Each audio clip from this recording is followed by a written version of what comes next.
Okay, in case anyone else is interested in dealing with these coax connectors on a BMW i3 shark fin antenna, these are a real problem. We're getting these connectors off. There's a kind of a trick to it that's really not obvious, and the potential here to damage this expensive unit,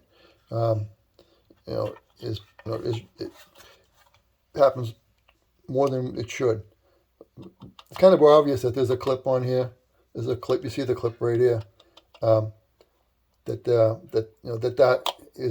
you pull that clip up and you think you can just pull this off. You think you can just pull this off, but that's not. If you do that, you're going to tear this connector that's soldered to the circuit board. You're going to tear that right off, and then this thing's going to be worthless.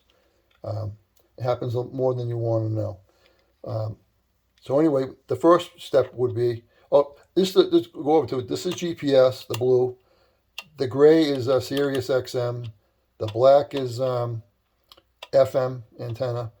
And this magenta one that I'm working on is for the telematics, which, as everyone knows, this is a 3G antenna that 3G has been decommissioned. So this antenna is not being used.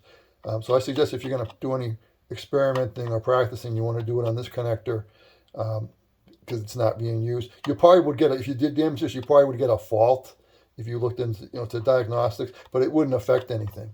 So this is the lowest risk one to practice. If you're going to do one, always practice on this one first. So how it locks on this. See this little nub right here?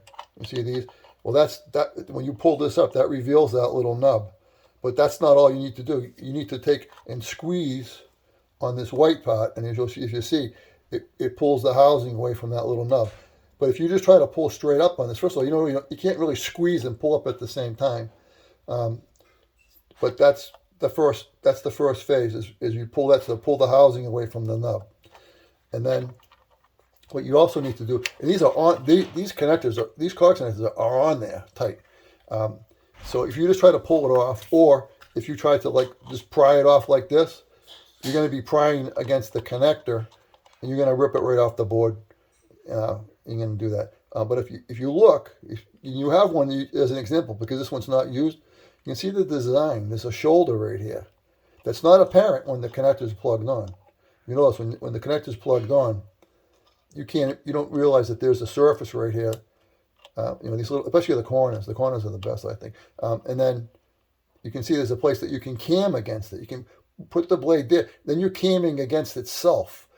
You're not putting it here and camming it against the housing, which is going to pull. You want to cam it off of the connector like this. And we'll use this one as an example. We already have the clip up. So the first step is you got to squeeze it. And while you're squeezing it, you take your flathead and you work it in here. Okay, until you get it up a little bit. And then if you can get it up that much, then you can put a bigger screwdriver in here. And then you can work a bigger screwdriver once you've got, but don't be prying against the housing. You want to pry it against the shoulder. And see, now I got it off. No damage. Everything's good. Everyone's happy. We can try to do another one. Let's see. Let's try to do this one. Okay, take this one and let's do the same thing.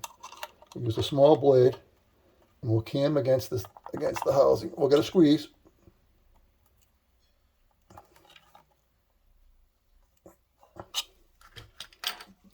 Can we get it up?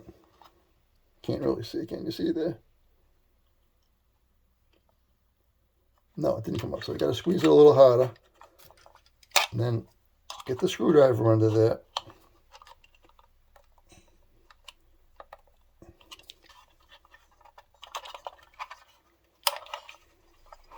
Probably try this side too.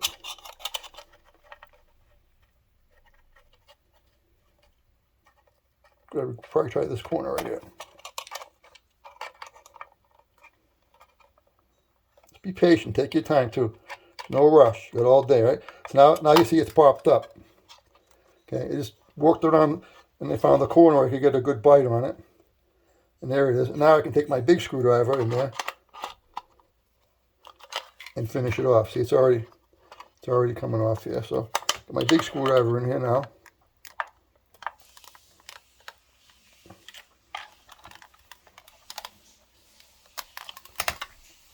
And there you go. Okay, it takes some patience and a little time. Now I have a unit that I can, that's usable with no damage on it. Any questions? Drop me a thing in the comments. Bye.